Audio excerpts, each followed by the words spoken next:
अस्सलाम वालेकुम नाजरीन, उम्मीद है आप खैरियत से होंगे। जन्नत में ले जाने वाली 5 नेकियां। एक हदीस में है कि 5 नेकियां ऐसी हैं जिनको अगर इंसान एक दिन में पूरा कर ले तो अल्लाह ताला उसका नाम जन्नतियों में लिख देते हैं, यानी वो जन्नती बन जाएगा। ऐसी नेकियों की बात जब सहाबा के सामने आती थी वो फौरन उस पर अमल करना शुरू कर देते थे। अब हमारी बारी है, तो चलिए देखते हैं ये जन्नत में ले जाने वाली नेकियां कौन सी हैं। नंबर 1, किसी बीमार का हालचाल पूछने जाना। अल्लाह के नबी सल्लल्लाहु अलैहि वसल्लम ने इरशाद फरमाया, अगर कोई मुसलमान अपने बीमार मुसलमान भाई की खैर खबर लेने सुबह के वक्त जाता है तो 70,000 फरिश्ते उसके लिए शाम तक दुआ करते हैं। अगर कोई मुसलमान अपने बीमार मुसलमान भाई का हालचाल जानने शाम के वक्त जाता है तो सुबह तक 70,000 फरिश्ते उसके लिए दुआ करते हैं।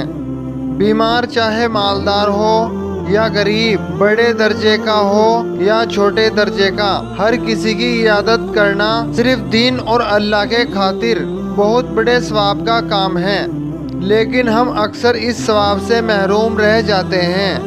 नंबर 2, और मुसलमान भाई के जनाजे में शरीक होना।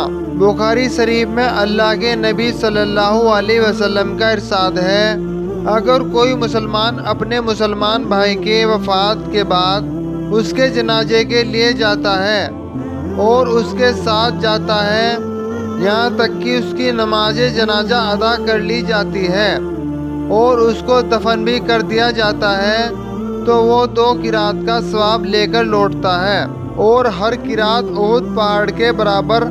अगर कोई मुसलमान अपने मुसलमान भाई की वफात के बाद उसके जनाजे के पीछे जाता है और नमाज जनाजा अदा करके वापस आ जाता है, दफन में शरीक नहीं होता है, तो उसे 1 किरात का सवाब मिलता है।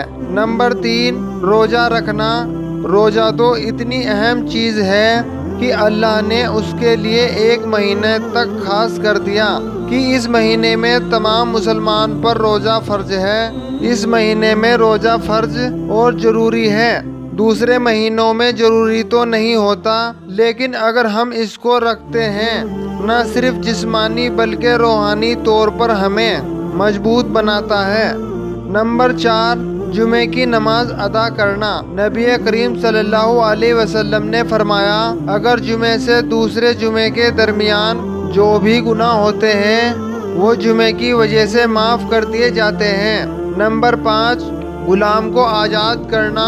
कुरान पाक में इरशाद है, जिसने घाटी को पार किया वही जन्नत में दाखिल होगा, और घाटी को पार करने का मतलब है कि गर्दन आज़ाद करना, मतलब गुलाम आज़ाद करना।